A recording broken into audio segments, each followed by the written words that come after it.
আমরা প্রায় দেখি বাজারের মিষ্টির দোকানগুলো আমার হিন্দু ভাইদের। লালমনির হাটে মিষ্টির দোকান, দইয়ের দোকান কারা চালায়? হিন্দুরা চালায় না। তারপরে যে বারবার শপ, চুল কাটে যে নাপিত, অধিকাংশ নাপিতের দোকানে কারা? আমার হিন্দু ভাইরা। তা আপনি চুল কাটতে পারবেন কিনা বলেন? পারবেন। তার দোকান থেকে দই মিষ্টি কিনতে পারবেন কিনা?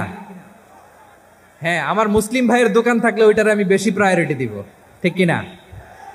কিন্তু যদি তাদের সার্ভিস নিতে চান, প্রোডাক্ট নিতে চান, পারবেন। তার দলিল সহিহ বুখারী, আম্মা জান আয়েশা রাদিয়াল্লাহু তাআলা আনহা বলেন, ইশতারা রাসূলুল্লাহ সাল্লাল্লাহু আলাইহি ওয়াসাল্লাম মিন ইয়াহুদিয়িন তুআমান ওয়া রাহানাহু দিরআহু মিন হাদিদ। রাসূল সাল্লাল্লাহু আলাইহি ওয়াসাল্লাম এক ইহুদির কাছ থেকে, কার কাছ থেকে? সবাই বলে নাই কার কাছ থেকে? আমার নবী, পেয়ারা নবী এক ইহুদির কাছ থেকে জব কিনেছিল। জব, বার্লি, যেটা দিয়ে রুটি বানায়। ওই জবের দাম দেওয়ার টাকা পয়সা নবীর কাছে ছিল না। ফলে নবী ওনার একটা পোশাককে মর্গেজ রেখেছিলেন, মর্গেজ, বন্ধক, যে এখন এটার দাম দিতে পারবো না, কয়েক কেজি বার্লি নিয়ে যাই আর বন্ধক হিসেবে আমার জামাটা রেখে গেলাম, যেই দিন দাম দিব ওই দিন জামাটা ছুটাই নিয়ে যাব। সুবহানাল্লাহ পড়বেন না? বাকিতে নিছিলেন, বাকিতে। দিরআহু মিন হাদিদ, লোহার তৈরি বর্ম, মানে যুদ্ধের পোশাক, লোহা দিয়ে বানানো। বিশ্বনবী বললেন, কয়েক কেজি জব দাও, টাকাটা পরে দিব, এখন টাকা নাই, বন্ধক হিসেবে, মর্গেজ হিসেবে আমার জামা রেখে গেলাম, যখন টাকা দিব জামা ছুটায় নিব। আওয়াজ করে বলতে হবে সুবহানাল্লাহ। এ থেকে বোঝা গেল অমুসলিমদের সাথে ফিনান্সিয়াল ডিলিং করা যায়, অর্থনৈতিক লেনদেন করা যায়, কেনাবেচা করা যায়, প্রোডাক্ট কেনা যায়।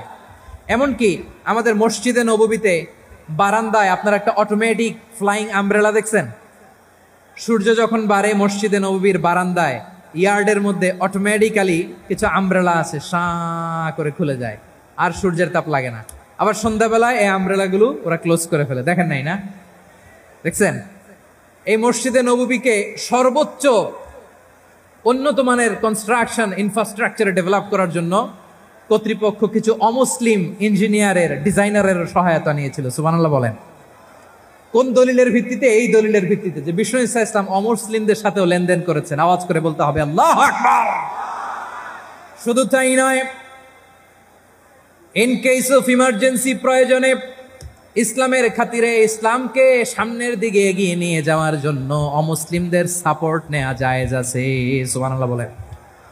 অমুসলিমদের সাপোর্ট নেয়া, তাদের থেকে অর্থ নেয়া, পলিটিক্যাল সাপোর্ট, পলিটিক্যাল অ্যাসাইলাম নেওয়া জায়েজ আছে। আমাদের